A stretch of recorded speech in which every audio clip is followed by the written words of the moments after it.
Soy el doctor Jorge Cantos del Hospital Italiano de Buenos Aires. En esta oportunidad vamos a revisar el papel de las imágenes en andrología y en fertilidad, con énfasis en resonancia magnética. Voy a compartir con ustedes esta presentación que preparamos junto con la doctora Patricia Manganaro, donde vamos a revisar un poco el papel entonces de las imágenes en la patología uroandrológica. Papel sumamente importante en la toma de decisiones. Los métodos más utilizados son la ecografía o ultrasonografía y la resonancia magnética. No quisiera avanzar con estos métodos sin recordar el papel que tiene la radiología, la penegrafía o RX de pene con técnica mamográfica o digital para evaluar las calcificaciones.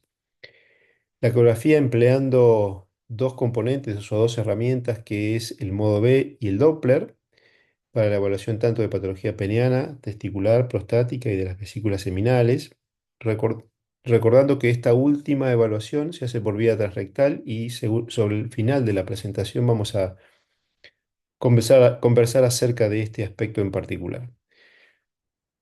No olvidarse de la resonancia magnética, que es un excelente método para evaluar la pelvis y los órganos genitales, con ventajas particularmente vinculadas a la gran capacidad que tiene el método para diferenciar tejidos blandos entre sí y que no utiliza radiación ionizante. Las principales aplicaciones de las imágenes en uroandrología son la disfunción eréctil, la enfermedad de la Peyronie, patología escrotal y anomalías de las vías seminales, y en estos dos casos muy vinculados a la infertilidad masculina. Como mencioné, el papel en la disfunción eréctil y enfermedad de Peyronie, la radiología sigue conservando un papel pequeño, pero papel al fin, utilizando, como dije, para la realización de la radiografía de pene con placa mamográfica o actualmente con técnica digital. Ofrece una excelente resolución espacial y un buen contraste, mejor que el de la radiología convencional, y que permite la detección de calcificaciones, algunas más groseras, otras más delicadas. Lo importante de este método es que constituye el único indicador validado de estabilización de placa, y eso tiene un valor importante a la hora de la toma de decisiones quirúrgicas, ya que es necesaria certificar la estabilización de la placa para la opción quirúrgica de esta patología. La ultrasonografía también tiene un papel en la disfunción eréctil y en la enfermedad de Peyronie, eh, aplicando una de sus herramientas que es el modo B, la exploración bidimensional con transductores de alta frecuencia. Los cuerpos cavernosos y esponjosos presentan una ecogenicidad similar, mientras que la túnica albuginea se ve como una línea ecogénica más fina y más regular. Generalmente las placas de fibrosis se evidencian como áreas de engrosamiento de la túnica albuginea, que cuando tienen calcio sobre todo, la fibrosis densa también, pero el calcio sobre todo, genera una sombra acústica posterior, es decir, un cono oscuro por detrás de la imagen hiperecogénica o blanca que genera el calcio o la fibrosis. Sobre todo en los estadios tempranos, las placas pueden ser hiperecogénicas, aunque la mayoría suelen ser isocogénicas. En general, lo más frecuente es que encontremos estas placas en la región dorsal del pene, pero no es imposible encontrarlas en la cara lateral y ventral, por lo tanto la exploración debe ser completa. Y acá tenemos una correlación de las dos imágenes de penegrafía antes, una con una calcificación muy grosera y otra con una calcificación mucho más sutil. Abajo la ecografía en corte transversal y en corte longitudinal de los mismos pacientes, y podemos ver claramente cómo las calcificaciones en ecografía se ven muy bien, con ese aspecto hiperecogénico blanco que señalan las flechas negras debajo en las ecografías, y la sombra acústica posterior también en las calcificaciones más sutiles, donde por debajo de las mismas también puede verse una sombra acústica, una banda negra vinculada a la alta atenuación del sonido que genera el calcio, y por lo tanto no hay transmisión de sonido por detrás, y esa sombra acústica posterior es un signo indirecto muy importante de la presencia de calcificaciones. Es recomendable eh, traducir en un esquema la localización de las placas, medir la longitud de las mismas, no solamente en el plano longitudinal, sino en el plano transversal. Y este es un esquema de la manera en que nosotros solemos presentar el examen de ecografía traducido en un esquema donde se muestra en el plano longitudinal y en cortes transversales la localización de las placas. Importa la longitud de las mismas, importa el número, importa la localización, importa la distancia a la que se encuentra la placa más distal del extremo anterior de los cuerpos cavernosos. Dejando la evaluación de la placa en sí, la ecografía también tiene otra herramienta que es la ultrasonografía, digamos que es el Doppler, ¿no? Que permite, por un lado, la evaluación anatómica que se hace en modo B, pero además la evaluación hemodinámica que se hace con el modo Doppler, ¿no? Las indicaciones de utilizar Doppler es particularmente la disfunción eréctil, ya sea de origen arterial o veno-oclusivo, en la evaluación de las placas en la enfermedad de Peyronie también, o la disfunción y la fuga que puede haber asociada a las placas en Peyronie, el priapismo de alto flujo, el traumatismo peneano. Y como mencioné, la evaluación incluye el modo B, es decir, la escala de grises tradicional de la ecografía, y la evaluación en Doppler color luego de la inyección de drogas vasoactivas para reproducir la erección. Y se realizan mediciones de la velocidad del flujo, tanto de manera empleando el Doppler color como el Doppler espectral, cada 5 minutos hasta un total de 20 minutos después de la inyección de las drogas vasoactivas. Este esquema y comparación con el Doppler color en las imágenes del centro y el Doppler espectral en las imágenes de abajo muestra de alguna manera cómo cambia la hemodinamia del sinusoide de los cuerpos cavernosos durante la erección y en este caso como consecuencia de la administración de drogas vasoactivas, donde aumenta el flujo dentro de los sinusoides se dilatan, eso genera turgencia del cuerpo cavernoso y esa turgencia sobre una estructura parcialmente distensible como es la longinia genera una oclusión, ¿m? De los sinusoides en la periferia de los mismos y la disminución de la fuga o la salida de sangre del cuerpo cavernoso de los sinusoides. De manera que el primer esquema muestra el estado de los sinusoides, las arterias cavernosas, las arteriolas, las venas en estado de flacidez, y el otro esquema del otro lado de la flecha muestra el estado de las mismas estructuras durante la rigidez, durante la erección. Debajo tenemos tres imágenes color y tres imágenes espectrales que están mostrando cómo se presentan las arterias cavernosas al Doppler color y debajo la correlación con el Doppler espectral a los 5, a los 10 y a los 15 minutos luego de administrados las drogas vasoactivas. Y ahí puede verse claramente cómo a los 5 minutos tenemos un flujo monofásico de baja resistencia y cómo a medida que las drogas vasoactivas van actuando y los sinusoides se van ingurgitando, aumenta la turgencia de los cuerpos cavernosos, aumenta la rigidez y se van colapsando las venas de drenaje de los sinusoides, se mantienen las velocidades sistólicas altas y las velocidades diastólicas, que es lo que marca la flecha amarilla, se hacen menores, se hacen más bajas o ausentes o incluso invertidas, que es lo que marca la mayor turgencia y rigidez y que el mecanismo veno-oclusivo está siendo efectivo y por lo tanto aumenta la presión dentro de los sinusoides se colapsan las venas sinusoidales y no hay fuga de, de sangre fuera de los sinusoides.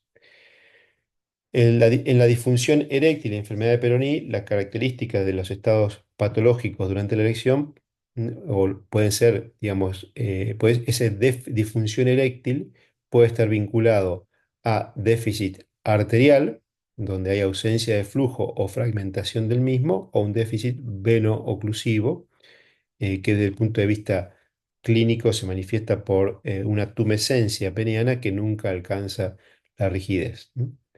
En el caso del déficit arterial, lo que tenemos es deficiencia de velocidades entre arterias cavernosas, digamos, donde la diferencia de velocidades entre ambas arterias cavernosas mayores a 10 centímetros por segundo es un indicador de cierto grado de insuficiencia. Y si tenemos ausencia de registros con velocidades históricas mayores a 25 centímetros cúbicos, perdón, a 25 centímetros por segundo, em, después de las drogas vasoactivas, eso es un indicador de déficit arterial. En el caso del déficit veno-oclusivo, el espectro arterial puede tener velocidades históricas normales, generalmente mayores de 25 centímetros por segundo, pero las velocidades diastólicas van a estar elevadas, mayores de 5 centímetros por segundo durante todo el estudio, y ese es un dato sumamente importante. Y además podemos tener durante ese momento del estudio detectar flujo en la vena dorsal del pene, lo cual está confirmando la fuga venosa em, con velocidades que pueden ir entre los 3 y los 20 centímetros por segundo, y eso de alguna manera nos va a permitir graduar la magnitud de la fuga venosa. En este caso tenemos un ejemplo de un Doppler digamos, de ambas arterias cavernosas, pero lo que estamos ejemplificando es el déficit arterial, y donde vemos que las velocidades sistólicas nunca superan los 30 centímetros por segundo. Y eso estaba hablando de que el aporte arterial a los sinusoides siempre es insuficiente, y obviamente entonces esta es una disfunción eréctil vascular por déficit arterial. En el caso del déficit venoso, lo que va a existir es fuga, no falla el aporte, o por lo menos no es la principal falla, pero sí lo que hay es una fuga venosa, el mecanismo sinusoidal veno-oclusivo falla, la compresión de las venas sinusoidales entre el sinusoide y la albuginia falla, y entonces vamos a tener velocidades sistólicas normales que superan los 30 centímetros por segundo, pero vamos a encontrarnos siempre con velocidades diastólicas por encima de los 5 centímetros por segundo, que persisten, o incluso mayores, que persisten durante todo el examen, a los 5, a los 10 y a los 15 minutos. De manera entonces que esta es la diferencia que hay entre un déficit arterial, como el caso anterior, y un déficit venoso o una fuga venosa, mejor dicho, como en este caso que estamos viendo. En esta patología, la disfunción eréctil y sobre todo la enfermedad de Peyronie, la resonancia magnética, como hemos mencionado, tiene mayor capacidad de resolución espacial y de discriminación tisular. Generalmente los cuerpos cavernosos y esponjosos pueden ser iso o hiperintensos en T1 e hiperintenso en T2. Tras la administración de contraste endovenoso, los cuerpos cavernosos presentan diferente intensidad de señal respecto del grande y el cuerpo esponjoso, es decir, funcionan como compartimentos separados a los efectos de la imagen en resonancia magnética.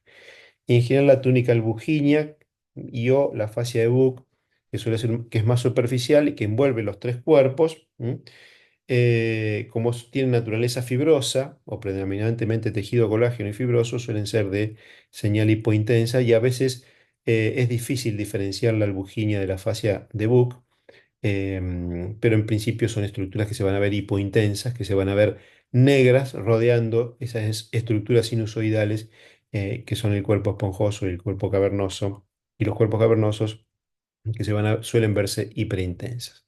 Para ejemplificar un poco esto, acá tenemos dos imágenes de resonancia magnética también luego de la administración de drogas vasoactivas. La imagen A es un corte coronal, la imagen C es un corte sagital. Ahí podemos ver cómo la estructura sinusoidal, tanto de los cuerpos cavernosos como del cuerpo esponjoso, tiene una señal alta, hiperintensa, blanca o gris clara, como ustedes pueden ver, y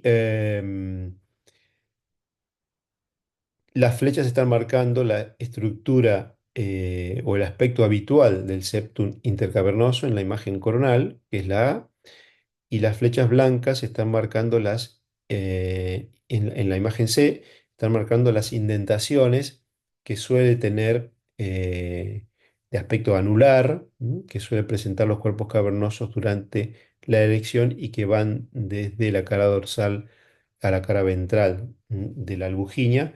Si prestan atención, sobre todo en el sagital, se puede ver con claridad cómo la albuginia constituye una línea negra que limita todo el cuerpo cavernoso. Si hiciéramos cortes transversales, siguiendo uno a nivel del glande, otro a nivel del tercio medio, otro a nivel de la base del pene, podemos ver nuevamente digamos, primero la exquisitez en cuanto a resolución anatómica que presenta la resonancia y la diferencia en la intensidad de señal de los cuerpos cavernosos y el esponjoso. Ahí tenemos, que se ven claramente ambos cuerpos cavernosos, sobre todo en la imagen, en el corte transversal más bajo, que está sobre la letra B. Tenemos un círculo por debajo, que es el cuerpo esponjoso, y dos círculos por encima y a los lados que corresponden a los cuerpos cavernosos. Las flechas están marcando la ubicación de la arteria cavernosa, y todo el contorno negro que limita los cuerpos cavernosos y el cuerpo esponjoso corresponde a la albuginia, y un poco por fuera de ellos las líneas negras corresponden a la fascia de Buck, que por momentos se confunden con la albuginia. Pero la idea de esta imagen es más que nada mostrarle a ustedes la exquisitez en cuanto a la resolución anatómica y la capacidad de discriminación tisular que presenta la resonancia magnética. Ahí estamos, las flechas negras están marcando el septum intercavernoso y la albuginia que rodea el cuerpo cavernoso. Eh, digamos, el rol de la resonancia magnética en la disfunción eréctil, sobre todo cuando es de origen vascular, es muy bajo. Em, en el otro extremo, la angiografía puede determinar la causa de impotencia arteriogénica y puede permitir, digamos, una opción terapéutica. No es un método del cual nos vamos a referir, pero hay que tenerlo presente. Tampoco tiene un papel muy importante.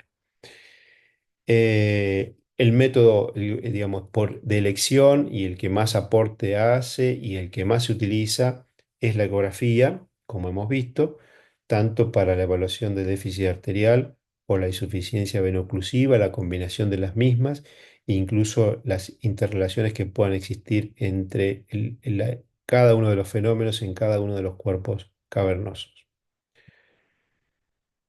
La resonancia magnética en la enfermedad de Peyronie tiene un papel importante, probablemente poco conocido y subutilizado.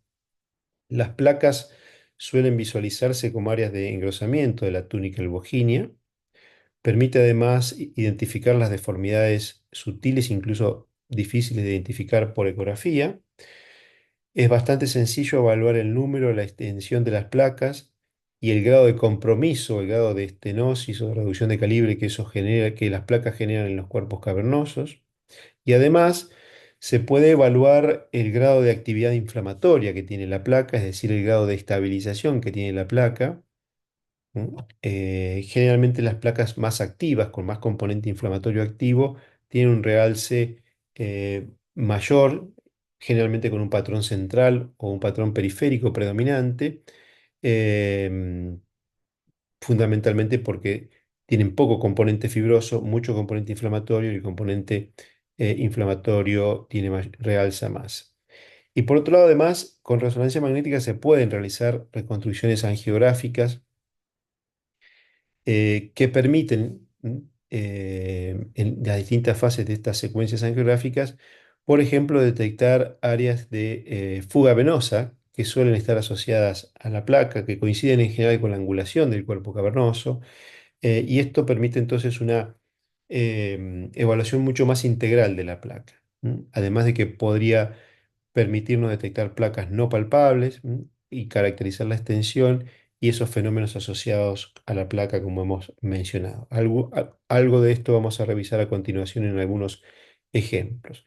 Tenemos acá un caso que ya vimos, una penegrafía que ya vimos, donde había una calcificación bastante sutil, bastante difícil de identificar por penegrafía o por radiografía. En un corte transversal que pasa por esa imagen calcificada, ya vimos cómo se veía en este caso la calcificación, aunque pequeña, y la sombra acústica que esto generaba, asociado a la albuginia.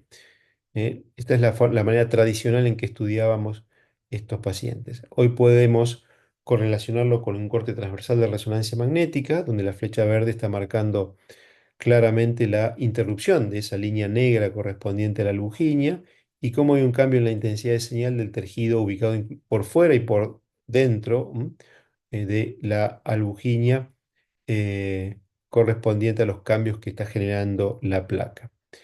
Y ahí tenemos la imagen coronal y la imagen sagital, donde puede identificarse claramente la alteración en la señal y la interrupción en la albuginia, sobre todo en la imagen sagital del extremo distal del pene, en una localización retroglandular. ¿Mm?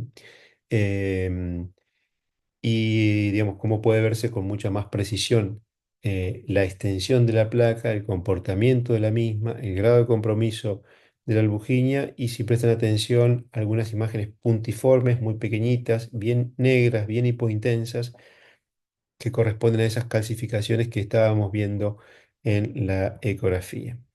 De manera entonces que esto corresponde a una placa estable, una placa madura, con calcificaciones, bien hipointensa, bien negra en la ecografía, perdón, en la resonancia magnética, que es una placa estable. La línea punteada lo que hace es tratar de marcar las diferencias en la manera tradicional de estudiar las placas de enfermedad de Peyronie con penegrafía y ultrasonografía y la manera más moderna de estudiarla, que es la resonancia magnética con drogas vasoactivas y con contraste endovenoso, como en este caso. Acá tenemos un ejemplo de una placa inmadura, donde puede verse claramente el cambio de grosor de la albuginia, marcado por la flecha amarilla gruesa.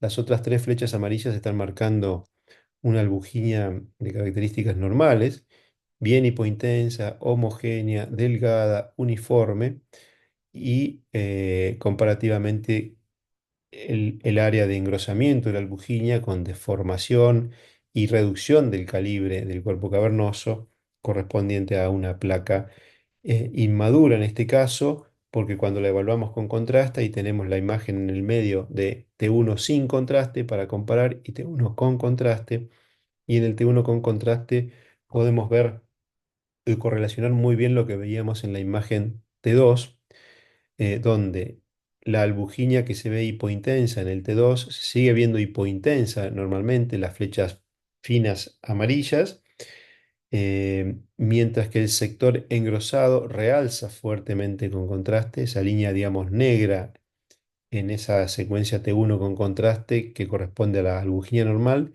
en ese sector de engrosamiento se vuelve blanca porque realza con contraste y está marcando que eso tiene gran actividad inflamatoria, por lo tanto es una placa inmadura y se puede determinar con mucha precisión con resonancia magnética. Este es otro ejemplo en una imagen sagital, T2 y T1 con contraste, donde hay una placa dorsal en el extremo distal del pene, se ve claramente el área de engrosamiento, pero si prestan atención, la mitad anterior de la placa, que es lo que marca la flecha amarilla, la mitad distal, es más bien hiperintensa en el T2 y realza con contraste en el estudio, en el T1 con contraste, o sea, en el estudio dinámico con contraste. Y una mitad posterior, de esa placa que es más hipointensa, más negra en el T2 y que realza menos con contraste. Con lo cual esto es una placa que tiene digamos, que se encuentra en evolución, que tiene un componente más inmaduro, más inestable y otro componente más estable, y maduro, y puede evaluarse bien muy bien con resonancia magnética. Como hemos dicho, la resonancia magnética aporta algo más que identificar la placa, identificar las calcificaciones, ¿no? Nos puede mostrar muy bien y con mucha seguridad el número, el tamaño, la localización precisa de las placas y la distancia a la que se encuentran las mismas, la relación con la albuginia, con el extremo distal de los cuerpos cavernosos. Como se hace con drogas vasoactivas, nos permite evaluar la curvatura que la placa genera. ¿M? Y qué impacto tiene en el calibre del cuerpo esponjoso. Nos permite evaluar el grado de actividad, como hemos visto. En este caso, la placa realza con contraste. Claramente se trata de una placa inmadura. ¿No? Em, y además nos permite, como en este caso, identificar variantes anatómicas, donde hay una anastomosis, un puente entre ambas arterias cavernosas, digamos, y que incluso genera una comunicación del sector posterior de la cavernosa izquierda con el sector más distal de la cavernosa derecha. De manera que es muy completa la información que brinda la resonancia magnética.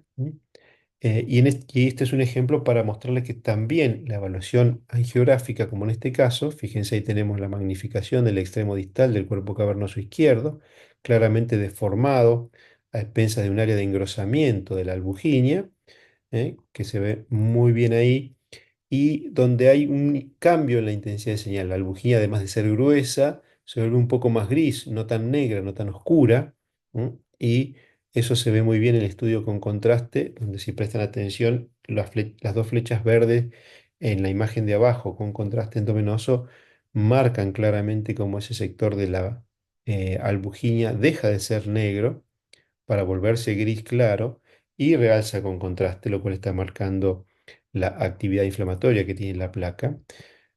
Y además nos permite ver claramente el cambio en la perfusión que tiene el tejido sinusoidal adyacente, ¿m? A la albuginia en ese sector donde el sinusoide está pegado al espacio de Schmidt, donde se interpreta que se originan las placas de enfermedad de Peyronie. De manera entonces que la información que brinda la resonancia es mucha y además hay una estructura ahí que realza con contraste, una estructura vascular, que cuando la estudiamos con angiografía vemos claramente, con una secuencia angiográfica y reconstrucciones, vemos claramente que ese área de engrosamiento muestra una estructura serpiginosa, con una tinción precoz con contraste y que progresivamente vemos cómo constituye un drenaje venoso anómalo asociado a esa placa en una reconstrucción multiplanar, como en este caso, que es una especie de reconstrucción angiográfica. Es decir, con resonancia magnética, el estudio de la placa es sumamente completo y nos brinda no solo la información que nos brinda la ecografía, sino un montón de información adicional. Quizás la única limitante, como pasa siempre con la resonancia magnética, es la presencia de calcificaciones, que en ese sentido no supera a la radiología, pero digamos, aporta un montón de información adicional muy importante, incluso para definir la estabilización de la placa sin necesidad de tener que esperar a la calcificación de la misma. Siguiendo con las utilidades de la resonancia, la evaluación no solamente es muy buena para la evaluación de las estructuras peneanas, de la perfusión de los sinusoides, de todas las alteraciones vinculadas a la placa que vimos, sino también para la evaluación, por ejemplo, de prótesis y sus complicaciones. El estudio se hace sin activación y con activación de la prótesis y como ven en este ejemplo nos permite ver muy bien la angulación anómala de la prótesis. Es muy fácil identificar la extrusión de la prótesis, es muy fácil identificar complicaciones como colecciones asociadas, disfunciones de la prótesis, de manera que eh, la resonancia tiene un montón de aplicaciones para la evaluación de la disfunción eréctil. em, Excepto quizás en la evaluación que puede hacerse de una manera mucho más sencilla de la disfunción eréctil vinculada a causas vasculares, en donde la ecografía es mucho más sencilla y efectiva. La ecografía Doppler es mucho más sencilla como método y efectiva. Dejando la patología peneana y pasando a la patología escrotal y testicular, el varicocele es quizás la patología escrotal y testicular andrológica o vinculada con infertilidad, donde las imágenes tienen mayor papel. En particular, la ecografía Doppler nuevamente es la herramienta de mayor valor, y sobre todo en el varicocele, que como ustedes saben es la causa corregible más frecuente de infertilidad en la población masculina. La evaluación de los plexos pampiniformes encuentra estructuras serpiginosas mayor, con un diámetro transverso mayor de 3 milímetros. Es un indicador de varicocele. Ese varicocele es el, digamos, el dato objetivo morfológico eh, más claro de varicocele por ecografía. Esa dilatación de estructuras venosas de los plexos pampiniformes puede ser extratesticular, pero también puede tener localización intratesticular. Es muy importante no solamente realizar la evaluación con Doppler, sino también emplear el modo Doppler, empleando maniobra de Valsalva y evaluando al paciente de pie y en decúbito, donde vamos a buscar sobre todo que la Valsalva genere un reflujo que dure más de 2 segundos dentro de esas venas que ya vemos dilatadas. Em, en el caso del intratesticular, tener presente que no necesitamos que esa vena mida más de 3 milímetros para considerarlo como varicocele. Es independiente del diámetro. Aquí tenemos un ejemplo. Las dos imágenes que dicen reposo y valsalva corresponden a varicocele intratesticular. Claramente en el reposo se ve ese flujo turbulento, vinculado al reflujo de ese varicocele intratesticular. Y en la otra imagen, que color arriba y espectral debajo, la flecha amarilla claramente muestra las venas dilatadas del plexo papiliforme. Es un ejemplo de varicocele extratesticular, ¿m? Donde además de encontrar esas venas dilatadas, tanto el Doppler color como el Doppler espectral muestra el color obviamente arriba, el espectral debajo, muestra la presencia de reflujo em, sin Valsalva en este caso, con lo cual va a constituir un reflujo grado 3 o grado 4, dependiendo si el paciente está de pie o en decúbito. Y ahí debajo de las imágenes, una de las escalas que suele ser la más utilizada o es la más utilizada, de gradación del varicocele, dependiendo de la posición en que se explora y se encuentra el reflujo y de si este reflujo se encuentra con o sin maniobra de Valsalva.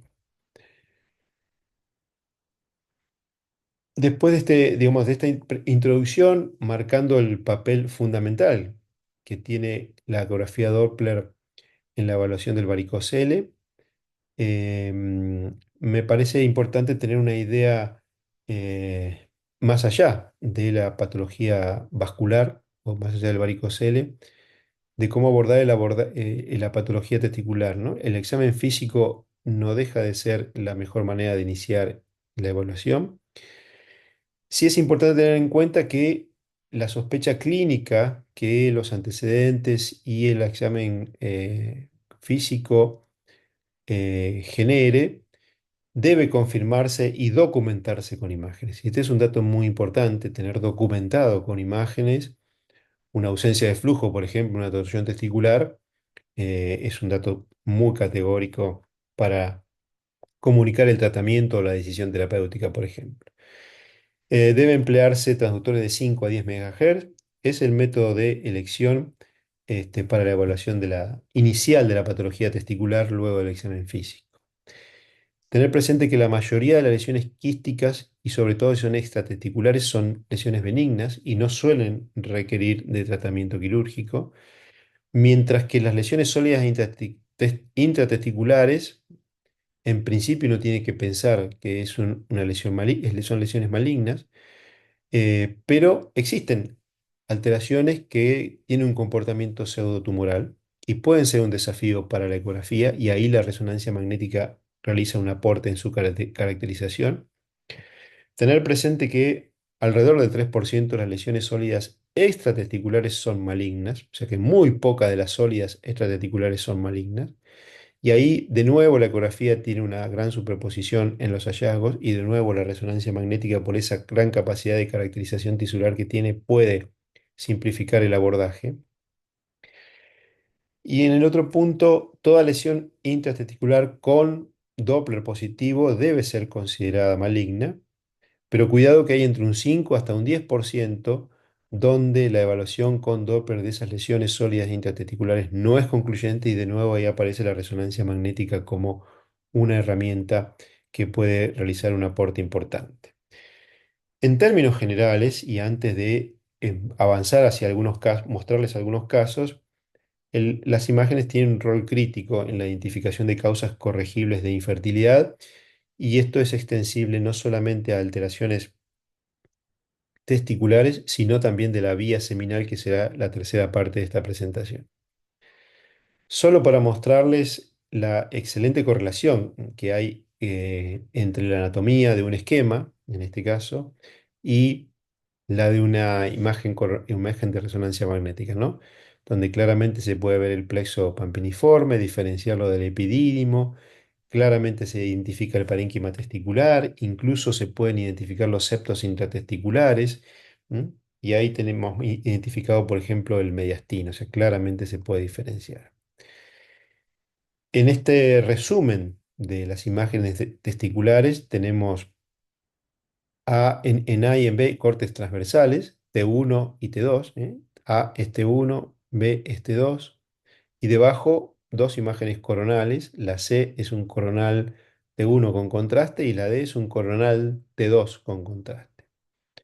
Si prestan atención, las flechas rojas están marcando el comportamiento típico del parénquima testicular tanto en secuencia T1 como en secuencia T2, que tiene una señal intermedia, más baja en T1, más alta en T2, pero homogénea, uniforme.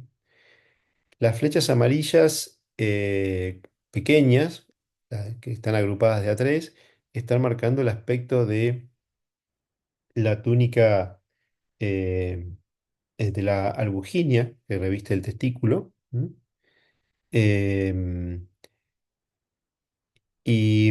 la flecha grande está marcando el mediastino testicular. La E indica el epidídimo, tanto en el coronal con contraste como en el coronal T2, que es la imagen, son las imágenes C y D respectivamente. Como para tener una idea del comportamiento de las estructuras testiculares más importantes en resonancia magnética. En cuanto a la patología escrotal y testicular, la resonancia tiene algunos hallazgos que son muy útiles. Por ejemplo, en la secuencia T1 es muy fácil identificar metahemoglobina, o sea, sangrado, hematoma y tejido adiposo, que suelen verse hiperintensos en esta secuencia. La secuencia T2, como vimos, el parénquima testicular se ve hiperintenso, bastante homogéneo. Cuando hay lesiones tumorales, en general se ven como áreas de baja señal. Y la secuencia con contraste, que también la vimos, tiene su utilidad para diferenciar seminomatosos de no seminomatosos de acuerdo al comportamiento con contraste. De manera que un poco esto es un apretadísimo y muy simple resumen de cómo se ve la patología en la resonancia magnética testicular. Se los voy a contar con un ejemplo. Acá tenemos un caso de un paciente con dolor testicular y con algún antecedente de prácticas de yoga.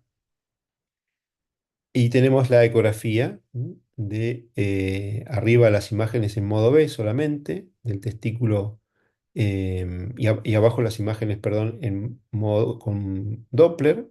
¿M? A y C corresponden al testículo derecho, B y D al testículo izquierdo.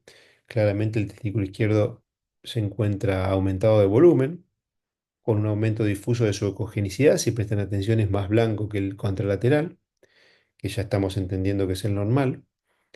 Y tiene como dos áreas que marcan las flechas amarillas. La flecha larga marca un área redondeada, heterogénea, de contornos geográficos, centro testicular, con escaso flujo al Doppler, y otra un poco más pequeña, más periférica, que lo marca la flecha amarilla corta, también heterogénea y con algo más de flujo, sobre todo periférico al ecodoppler.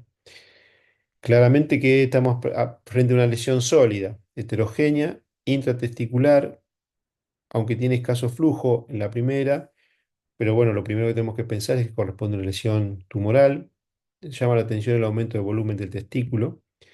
Ahí tenemos la resonancia magnética de este paciente. ¿Qué hacemos con este paciente? ¿Tiene un antecedente de algún movimiento pelviano particular por su práctica de yoga?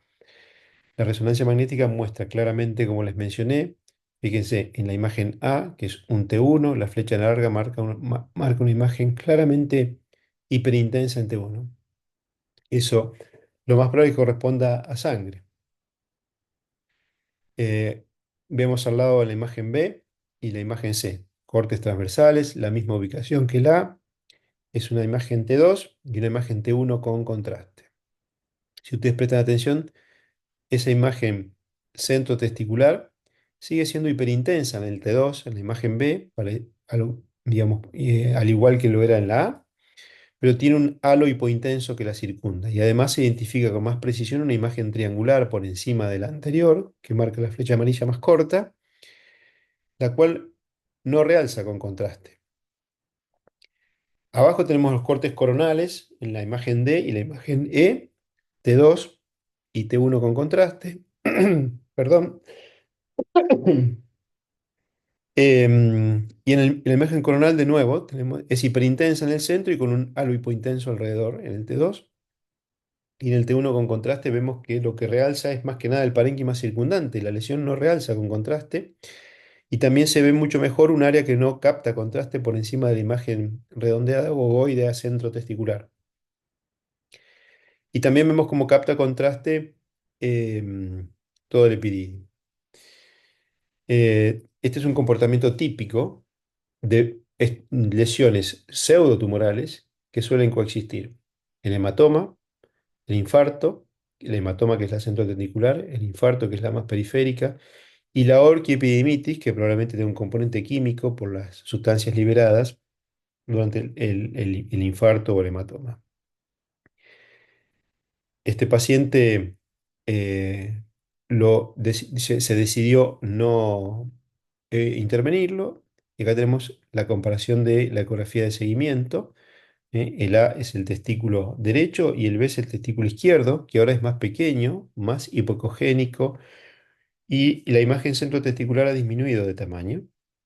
Y si lo comparamos con la imagen T2 de este control evolutivo, claramente esa imagen que era hiperintensa con un halo hipointenso se volvió completamente hipointensa, que es el comportamiento habitual de los hematomas, que digamos, pasan de blancos a negros, de hiperintenso a hipointenso, a medida que la hemoglobina se va metabolizando, y suelen tener ese halo hipointenso circundante que vimos antes, vinculado a la presencia de macrófagos cargados de hemoglobina. A medida que el hematoma se va resolviendo, va volviéndose más hipointenso, como en este caso.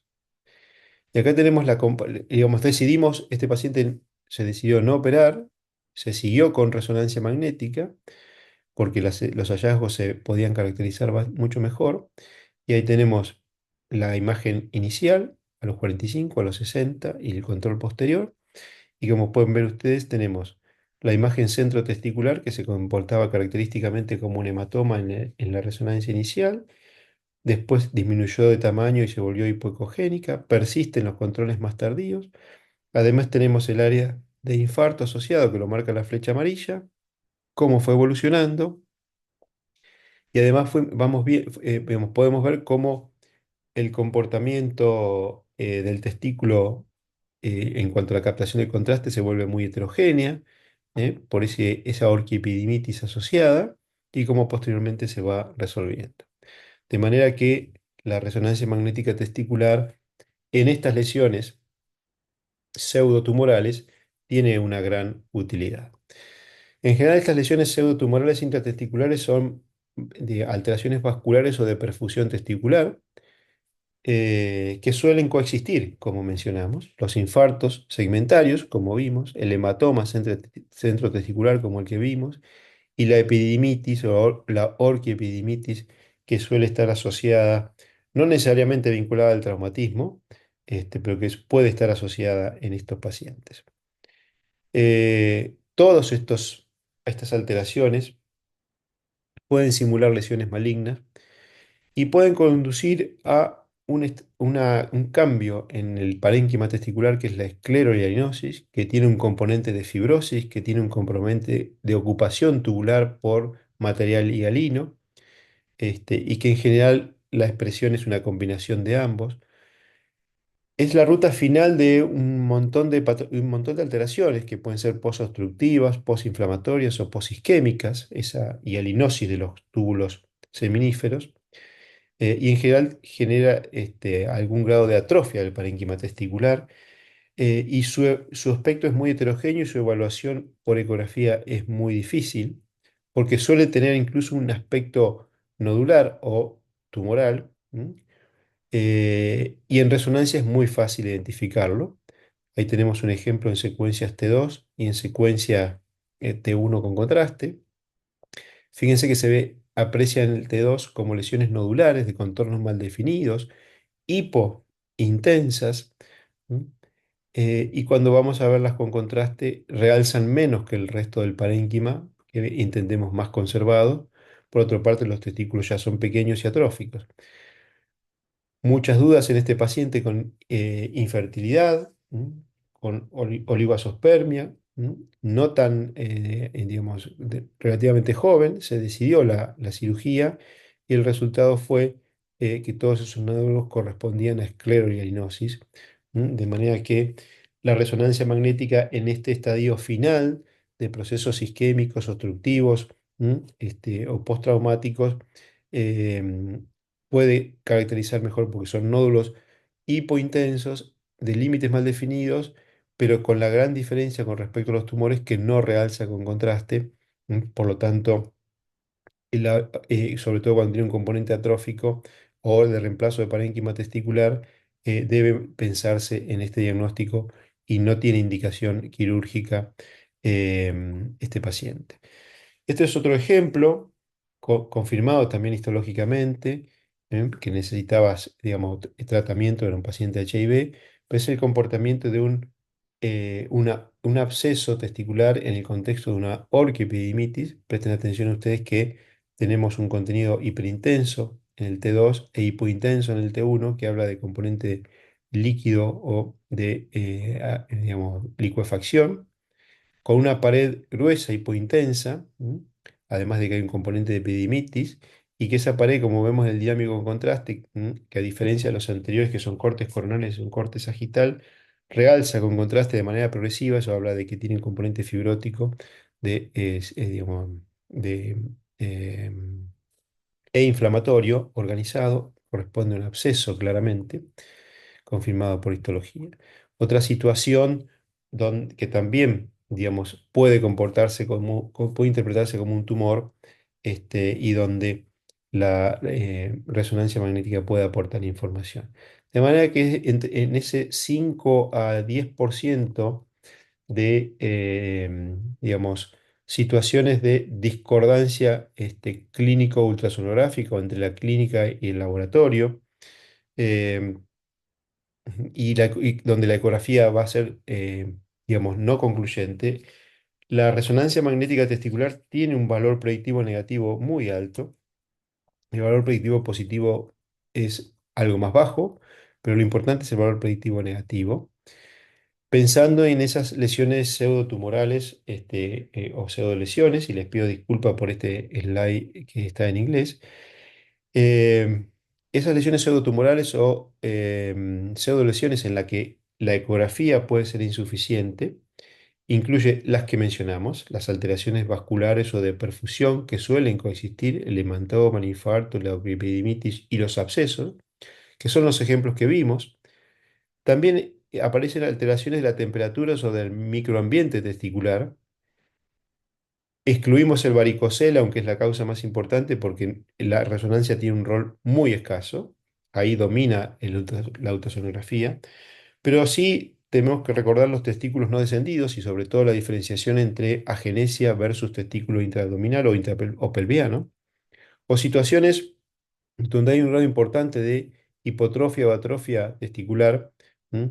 Eh, que en realidad son todas situaciones, como dijimos, que conducen a esa esclerodermosis y fibrosis y que terminan generando una falla en la espermatogénesis, y esto les da un valor nuevo a la resonancia magnética testicular en contextos de infertilidad, y en contexto de patología andrológica.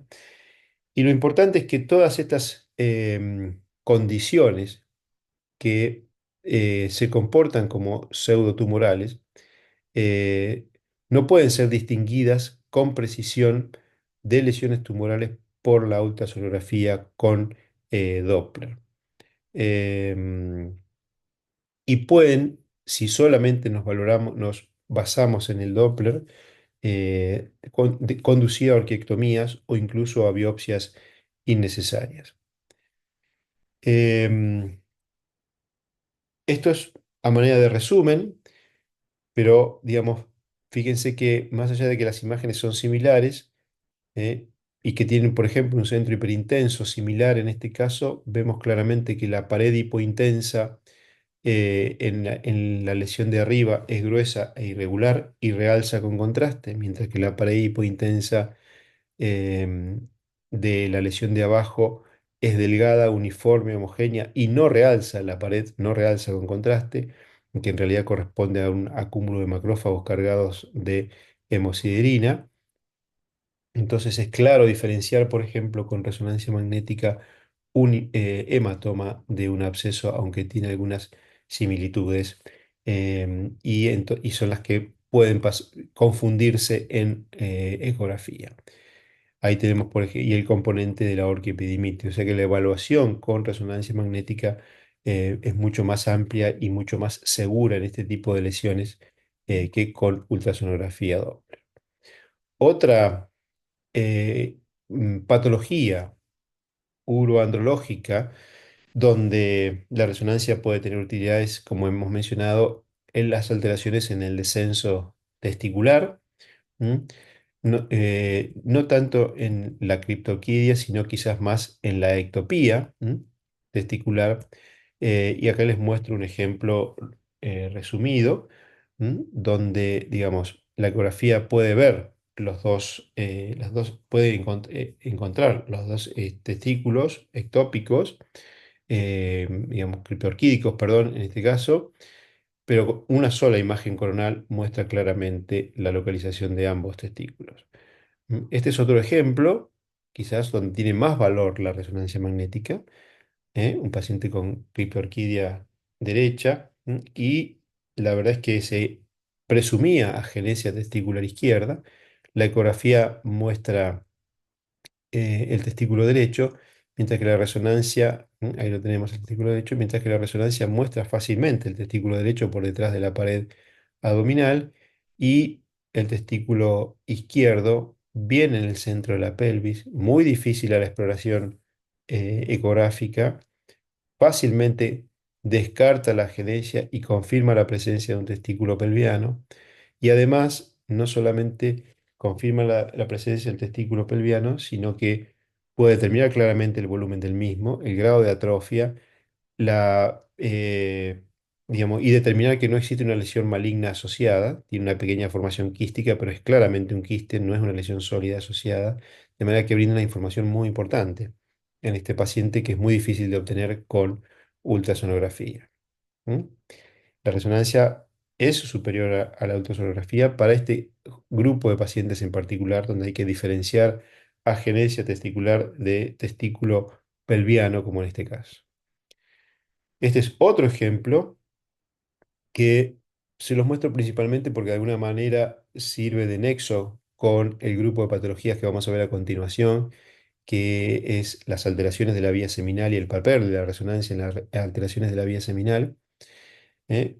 Paciente con antecedentes de criptorquidia, con infertilidad, y presten atención que esa imagen coronal es muy fácil identificar esos testículos atróficos, criptorquídicos, cuál es su localización, cuál es su tamaño, pero además de mostrarnos los testículos, en este caso nos muestra claramente que este paciente tiene una agenesia, hipoplasia de las vesículas seminales, una hipoplasia de la próstata y alguna alteración asociada al desarrollo del pene, que también es hipoplásico. De manera que hay la información que brinda la resonancia en, en las alteraciones morfológicas de los órganos sexuales masculinos es muy superior a la que puede proporcionar la ecografía. Dejamos, como les mencioné entonces, la patología testicular y vamos a pasar a la patología de las vías seminal, donde, como ustedes seguramente conocen, la vesículodeferentografía ha sido el método más utilizado, sigue siendo de alguna manera el gol estándar para determinar permeabilidad de la vía seminal. Es un estudio invasivo que suele requerir un ambiente quirúrgico para su realización, pero sigue siendo el gol estándar, como hemos mencionado. La ecografía transrectal, primero que es un método moderadamente invasivo por ser transrectal, aunque menos que la vesículodeferentografía. Tener presente que solamente nos va a permitir evaluar las vesículas seminales y ampollas deferenciales, los conductos eyaculadores, pero no el resto de la vía seminal. La resonancia magnética de la vía seminal es un método no invasivo, que permite evaluar no solamente la vía seminal completa, sino también la próstata. Permite hacerlo en un solo paso diagnóstico y vamos a ver un protocolo que nosotros empleamos donde el estudio dura aproximadamente 15 minutos y además tiene una ventaja que nos permite caracterizar la composición del contenido de de la vesícula seminal o de la vía seminal. Entonces, como hemos mencionado, tradicionalmente la vesículodeferentografía eh, mediante la punción, escisión y punción, permite evaluar la permeabilidad de toda la vía seminal y, más allá de ser un método invasivo que requiere un ambiente quirúrgico, es el gol estándar. En algunos centros, el empleo de citoscopía combinada con ecografía transrectal, donde tenemos el mismo campo de visión por endoscopía, o vemos las mismas estructuras por endoscopía que por ecografía, incluso permite la resolución terapéutica de, por ejemplo, algunas formaciones quísticas en la línea media que obstruyen la vía seminal. Pero esencialmente ambos métodos requieren ambientes quirúrgicos, son procedimientos complejos, invasivos, con personal estrenado, costosos, ocupan hora de quirófano.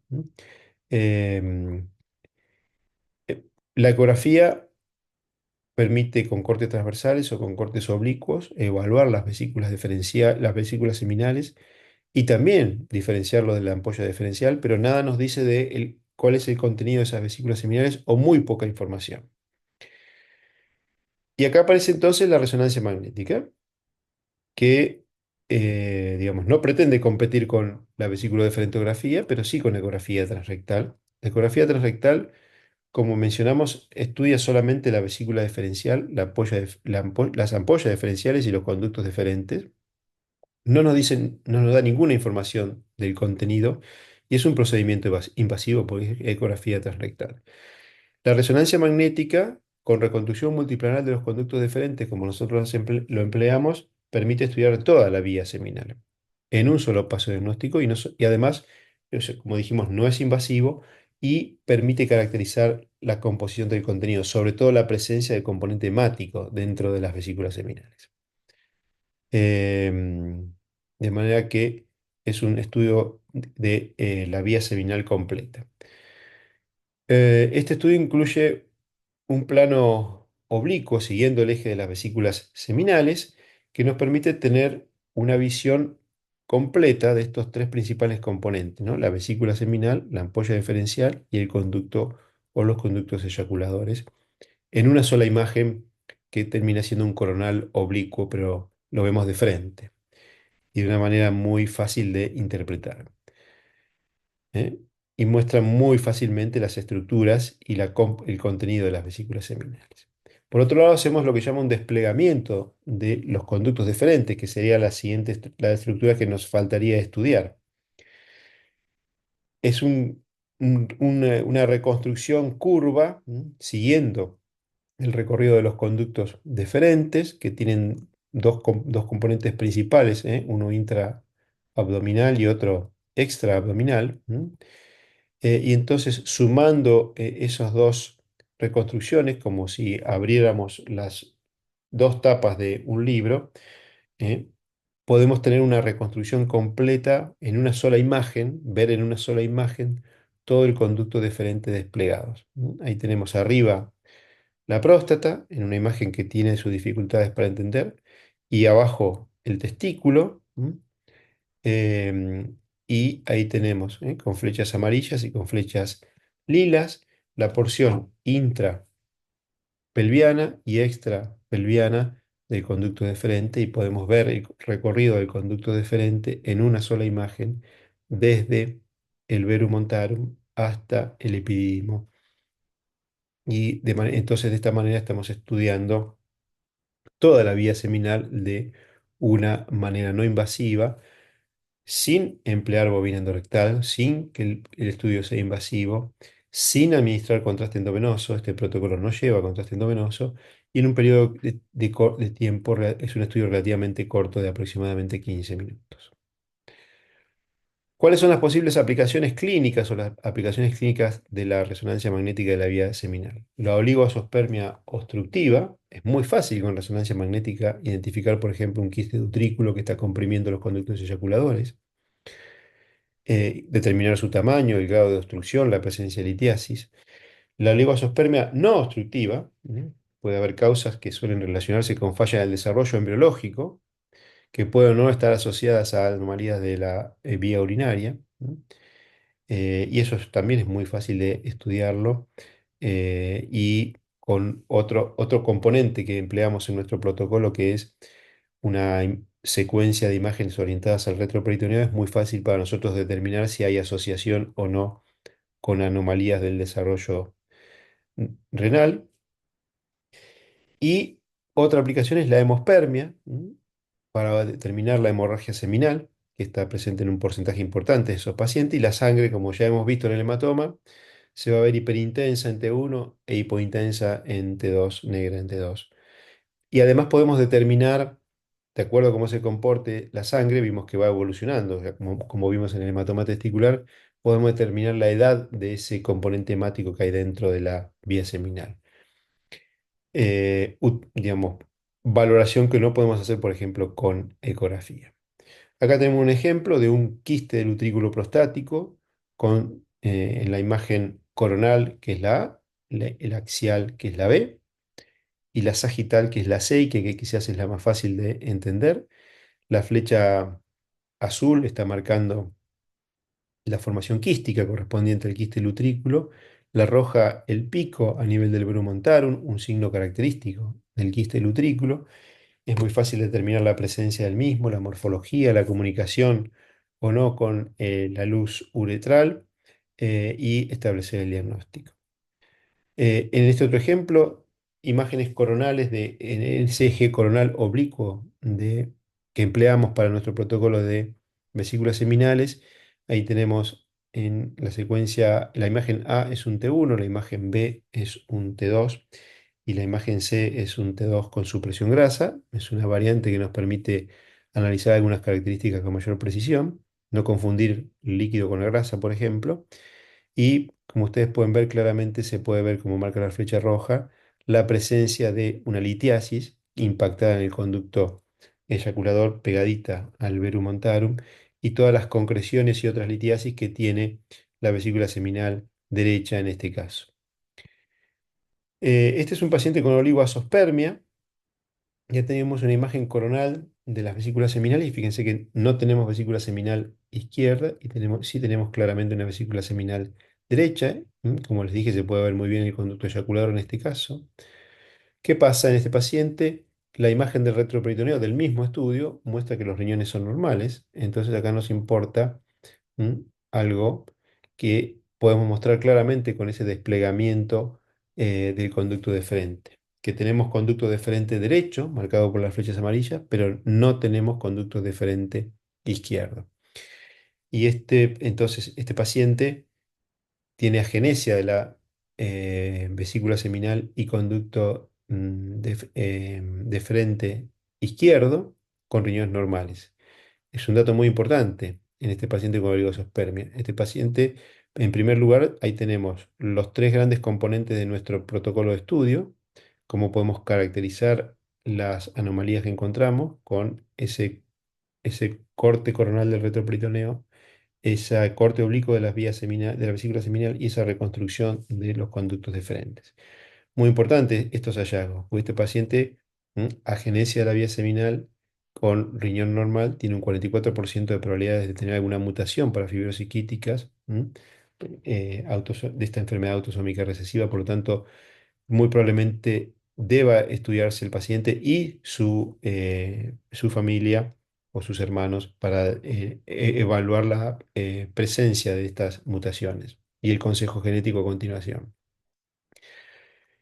Y acá tenemos dos pacientes, hermanos, uno de 31, otro de 33, misma, ambos con infertilidad, fíjense. La primera imagen es un corte axial, la segunda es el corte coronal oblicuo, que es la imagen del medio, y la imagen de la derecha corresponde al corte del el retroperitoneo, las imágenes del retroperitoneo. Fíjense el caso de arriba, flechas rojas, agenesia de ambas vesículas seminales, riñones normales. El caso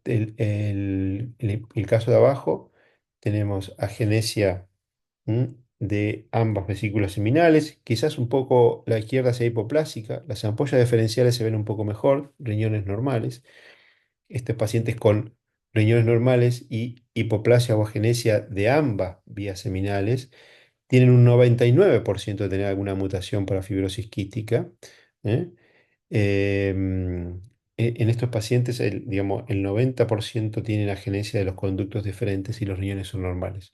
O sea que la información que tenemos con este protocolo es sumamente importante como para eh, definir la patología que puede estar em, siendo responsable de la infertilidad, incluso recomendar la evaluación de familiares.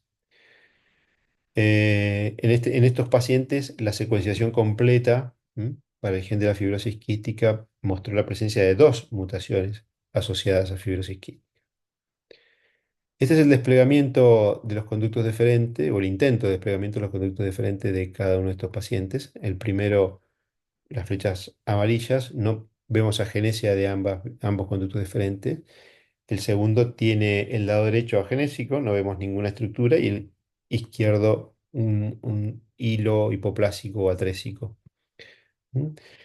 Parece un dato menor, pero la aplasia de ambos conductos deferentes, como en este caso, es la causa más frecuente de obstrucción, o sea, de oligoasospermia por obstrucción extratesticular. La verdad que se ve en un porcentaje bajo de pacientes con infertilidad, pero si estamos hablando de pacientes con asospermia, se ve hasta en un 17% de los mismos. Y si esa asospermia es obstructiva, se ve hasta en el 25% de los pacientes. Y nosotros podemos mostrarlo con mucha facilidad de una manera muy invasiva, confirmando el diagnóstico. Para terminar, o para ir terminando, también podemos determinar con claridad el tiempo de sangrado, o sea, la presencia de hemorragia seminal en primer lugar. ¿Y qué tiempo tiene esa hemorragia seminal o ese sangrado? ¿Cuánto tiempo de evolución? Y esto ha sido estudiado y correlacionado con biopsia transrectal del contenido de ambas vesículas seminales. Y si ustedes prestan atención, cuando la hemorragia tiene menos de una semana, está vinculada a la señal que tiene en T1 y en T2 está vinculada a la presencia de desoxihemoglobina. Se ve hiperintenso tanto en T1 como en T2, como marcan las flechas rojas, y tiene que ver con que el líquido de esas vesículas seminales tiene abundante glóbulos rojos con membranas conservadas, o sea, todavía no hay lisis de esos glóbulos rojos. Cuando tiene más de una semana, fíjense que se ve levemente hiperintenso en el T1, pero hipointenso en el T2. Eso tiene que ver con que esos glóbulos rojos están lisados y hay mucho componente de metahemoglobina. ¿M? Y hay muchos macrófagos cargados con hemosiderina. De manera entonces que no solamente podemos determinar de una manera muy fácil la presencia de hemorragia seminal de una manera no invasiva, sino que también podemos decir si ese sangrado es reciente o no tan reciente y tener alguna correlación con la clínica del paciente. Para terminar, también es muy fácil con resonancia magnética caracterizar las lesiones tumorales de las vesículas seminales. Claro que el mayor compromiso tumoral de las vesículas seminales está vinculado a cáncer de próstata, pero la mayor utilidad de la resonancia magnética no está vinculada a este tipo de compromisos de las vesículas seminales, si bien es una, digamos, una información que brinda fácilmente la resonancia magnética de próstata, pero sí de acuerdo a las características de las lesiones que encontramos en las vesículas seminales, como en este caso de cistoadenoma, que ya publicamos hace unos años, se puede determinar con bastante precisión a qué tipo de lesión corresponde y es otro valor agregado que tiene la resonancia magnética de la vía seminal, así como le mostré en su momento el valor que tiene la resonancia magnética peneana, por ejemplo, en la evaluación de prótesis peneanas y sus complicaciones. Eh, digamos, para no olvidarlo, que el compromiso más frecuente no es, como en este caso, un cistoadenoma, sino por este cáncer de próstata. Para terminar, y ya les pido disculpas porque aparecen las últimas frases y no era la idea, eh, el valor de las imágenes en la disfunción eréctil y enfermedad de la Peyronie, la verdad es que aún la presencia de calcificaciones evaluada con penegrafía sigue siendo el único indicador aceptado o validado de estabilización de la placa, aunque como vimos, la resonancia magnética muestra mucha información y muchos datos respecto de la estabilización de la placa sin necesidad de tener que esperar a la calcificación. Obviamente el método más utilizado y que permite evaluar algo más que la presencia de placa, porque permite tener mucha información de la localización, la extensión, el número, es la ecografía Doppler. Pero la resonancia magnética, como vimos, es un método emergente y que permite una evaluación no solamente integral de la placa, sino de los fenómenos asociados a la misma.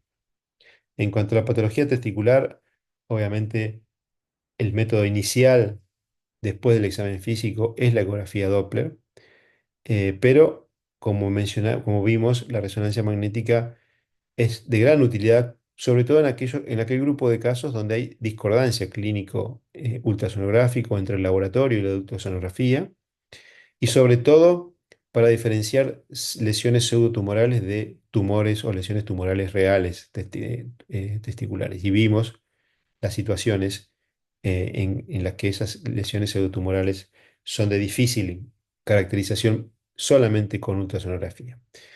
Finalmente, la patología de la vía seminal es quizás donde la resonancia magnética tiene un papel o hace una diferencia más importante con respecto a la ecografía.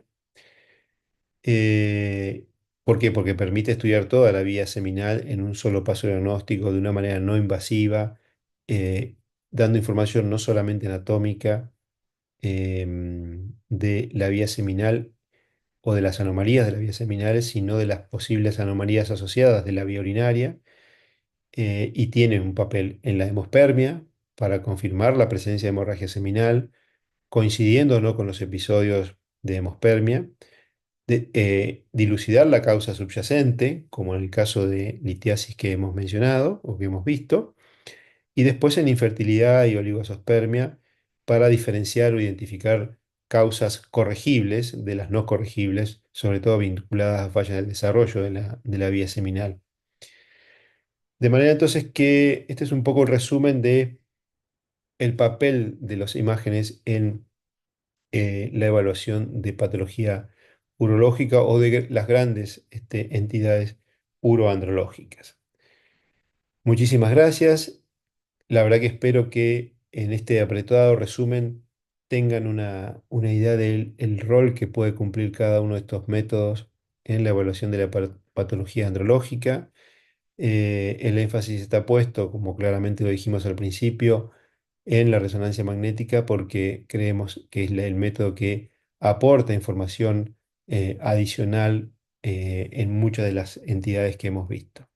Muchísimas gracias. Nuevamente, un honor y un placer participar de este curso y espero que la presentación haya sido de utilidad para la práctica diaria de todos ustedes.